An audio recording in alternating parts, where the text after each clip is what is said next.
kita mulai belajar kajian kita baca doa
Jelas-jelas kalau aib kita dibiarkan, dibeberkan kemana-mana, kita itu daripada orang lain sebenarnya. Kita juga punya aib sendiri yang Allah itu sembunyikan. Kalau misalnya sedikit saja aib kita dibiarkan kepada orang lain atau sampai orang lain tahu, otomatis kita tidak akan punya teman sama sekali. Coba dipikir saja, seberapa buruk diri kita. Tanyakan aib kita, kalau misalkan Allah saja membiarkan aib kita terlontar dengan sendirinya, apakah ada orang yang akan berbuat sama kita? Tidak ada. Ya seperti itu. Kalau ingin misalnya marah yang berusaha tapi tidak menampakkan, itu kuncinya hanya satu. Jangan sampai membuka aib orang lain. Itu Allah akan nanti menyembunyikan aib kita sendiri. Begitu ya. Jawabannya itu berkenaan dengan marah. Kemudian yang kedua, bagaimana cara mengontrol emosi agar tidak cepat marah dan bagaimana cara menghilangkan sifat marah. Sifat marah itu termasuk manusiawi. Setiap manusia pasti akan marah-marah jika sudah tidak bisa mengontrol emosi. Ada tingkatan marah. Tingkatan pertama apa? Konflik artinya kemudian yang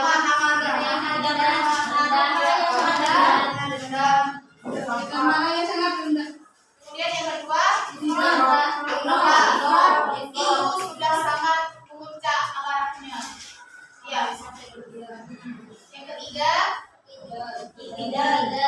amarah ya. Bagaimana cara mengontrol emosi? Sebagai istighfar. Itu kuncinya. Sebagai istighfar, tapi di dalam ajaran akidah akhlak ada cara meredam amarah. Yang pertama, apabila dalam keadaan berdiri tidak mampu, maka duduk. Ketiga, apabila ketika duduk tidak mampu juga, maka berbalik. Dan apabila berbalik tidak cukup untuk meredam amarah, maka berwudu dan sholat. Bagaimana kemudian ini berkaitan sama amarah lagi? Bagaimana cara menanggapi orang tua saat memarahi kita sedangkan kita tidak salah? Ya, karena kalau kita semakin melawan yang kepada orang tua, itu juga akan memuncak amarah orang tua. Apakah berbohong demi kebaikan termasuk munafik? Tidak, berbohong tidak. Karena ada sebagian hal kejujuran itu lebih baik jujur di depan daripada di belakang. Lebih baik kita sakit karena kejujuran daripada bahagia di atas kebohongan. Baik seperti itu. Jadi menurut kakak, berbohong dalam kebaikan bukan termasuk munafik. Karena munafik di sini bisa dikatakan dalam hal keyakinan. Nah, kalau sudah munafik dalam hal keyakinan, itu bisa dikatakan orang kafir yang sangat bertentangan dan tidak sesuai dengan apa yang diyakini. Sudah ya dibahas tadi tanda-tanda perilaku nifaq ada berapa? Ada 2. Ada 3. Apa saja?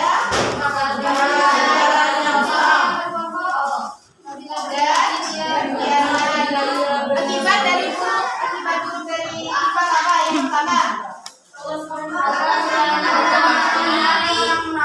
Allah akan melupakan orang munafik. Kemudian hati orang munafik itu akan ditutup dari hidayah. Ya, karena sudah terpenuhi oleh hal-hal yang buruk. Akhirnya hidayah, ketika hidayah itu datang, maka hatinya akan ditutup. Tidak diampuni dosanya. Karena itu sudah termasuk perbuatan ya. Allah Subhanahu wa taala murka dan melaknat dan tempatnya di jahanam. Yang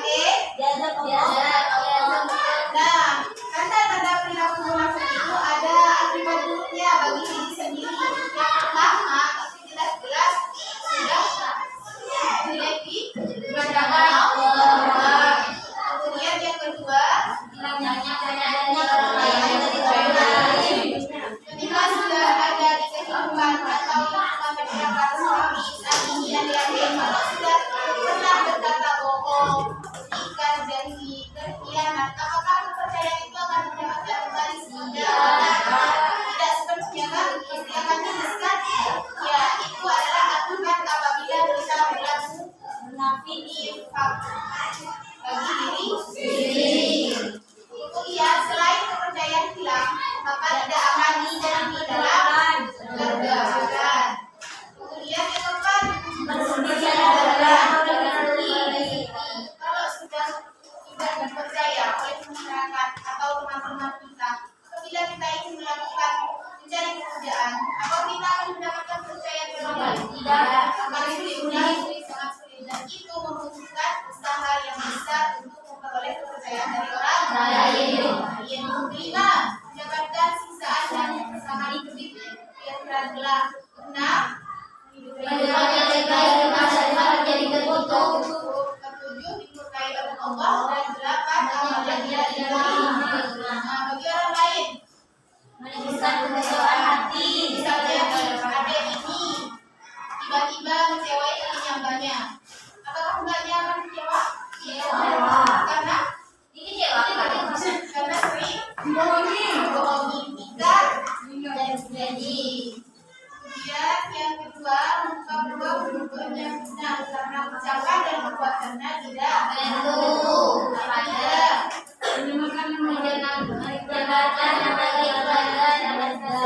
hanya ada dampak kepada diri sendiri, tetapi juga kepada orang lain dengan nama baik keluarga dan masyarakat. Contoh perbuatan kita apa? Tidak mampu menegakkan sholat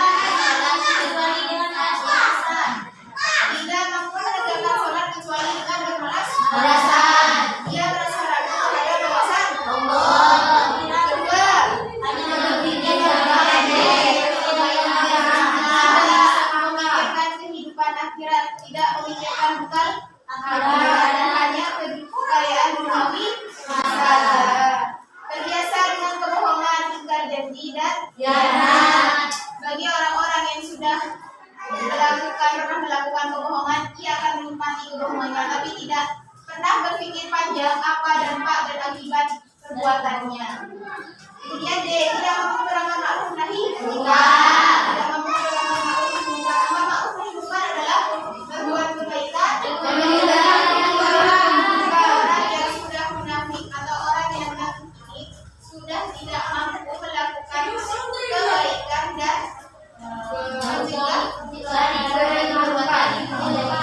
bagaimana mampu mengerjakan kebaikan jika awal-awalnya saja sudah berbohong, sudah ingkar dan sudah berkhianat. Kemudian yang E, sering dalam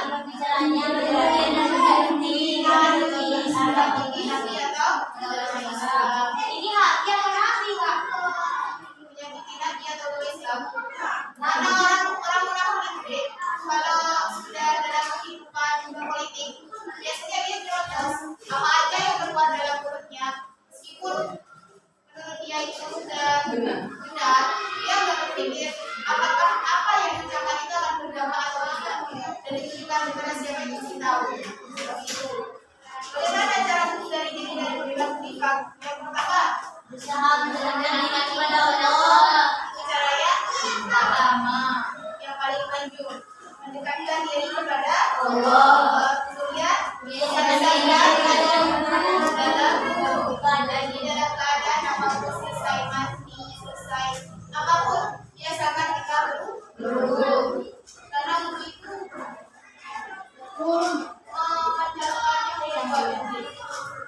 yang C, perbaiki keburukan dengan berbuat baik kepada orang lain. Jangan lantas ketika sudah melakukan keburukan malah ditambah dengan Keburukan.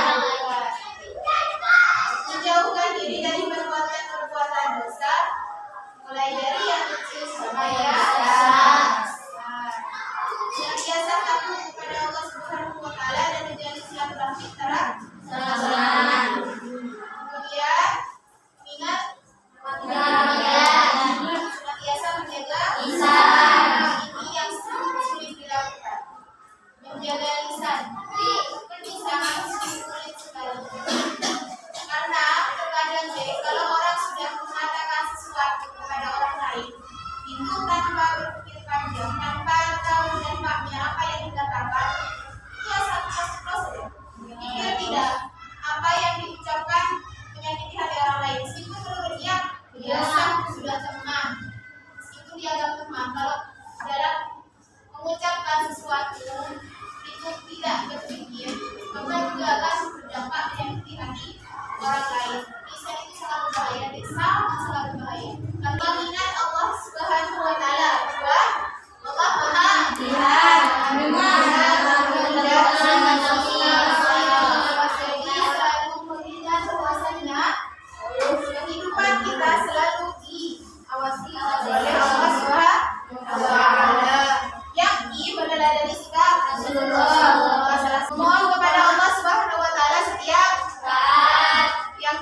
tidak menerima amanah yang kita rasa tidak sanggup memikirnya. Ketika sudah diberikan amanah orang yang sampai sini ya kita lihat. Sudah paham? Kemudian selanjutnya yang B. Godok. Apa godok? Marah. Orang sikap yang keras ya. Kasar. Apalagi padat. Apa lagi? Padat. Ada bentuk-bentuk sifat marah. Yang pertama, yang tadi bilang menegur tapi tidak menampakkan ya. Kemudian yang tadi ngotot biasanya orang sipil. Yang ketiga, berkata-kata kasar dan kotor. Ketika orang sudah emosi karena suatu hal apapun, muncul dengan sendirinya kata-kata ya kotor. Biasanya menjawabkan. Ya, kemudian apa lagi? Ciri-ciri godok.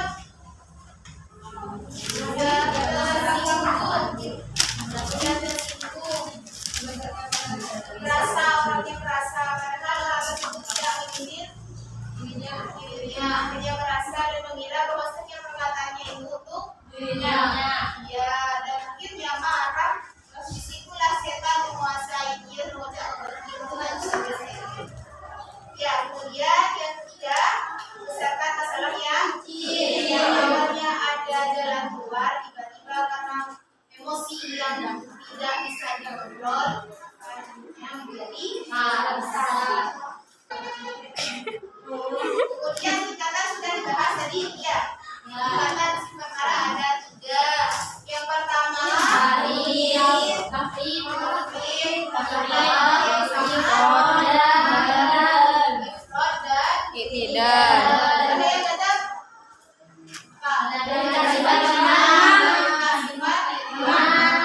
sifat lemah itu karena sudah dikuasai oleh setan, karena kita sudah jadi orang yang lemah.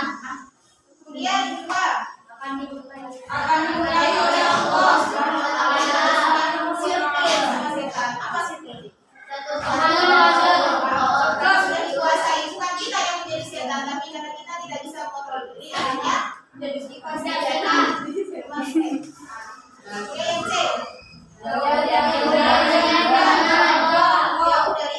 berarti kita jauh banget kalau kita mampu mengontrol diri, mampu mengontrol emosi, juga pasti akan kita dapat.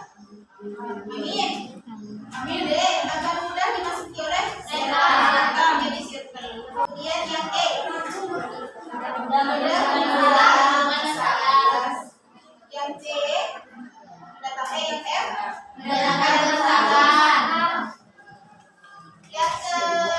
Yang akibat perbuatan dari marah apa?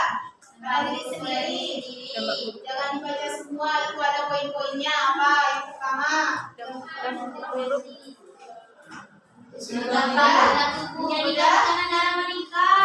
lelah yang pertama, ini yang satu. Mudah berkeringat.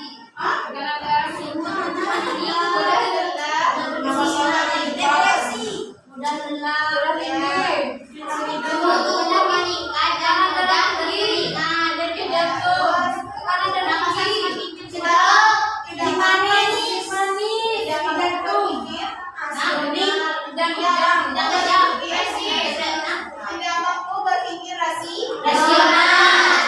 Kemudian yang keempat, menimbulkan penyakit tekanan darah tinggi. Apalagi yang terakhir penyakit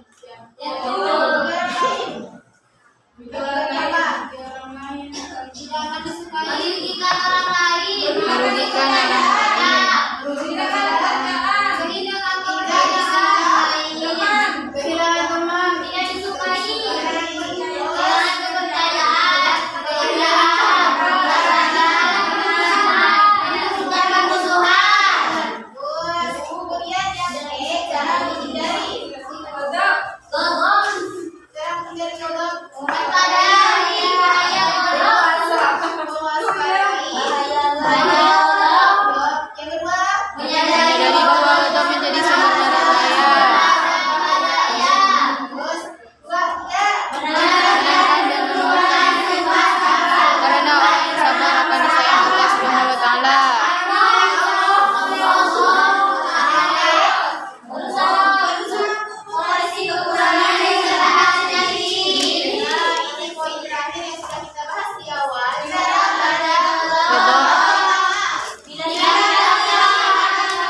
Mau berlaku sekarang. Jika disimpulkan kita menangis sama Ya, tiga-tiga aja boleh. Biar nanti belajar. Ya.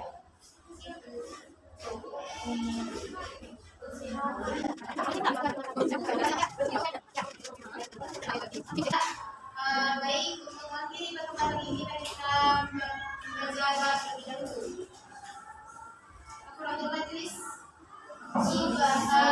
Allahumma wa bihamdika asyhadu an la ilaha illa anta astaghfiruka wa atubu ilaik. Sekian, terima kasih. Wassalamualaikum warahmatullahi wabarakatuh. Waalaikumsalam warahmatullahi wabarakatuh.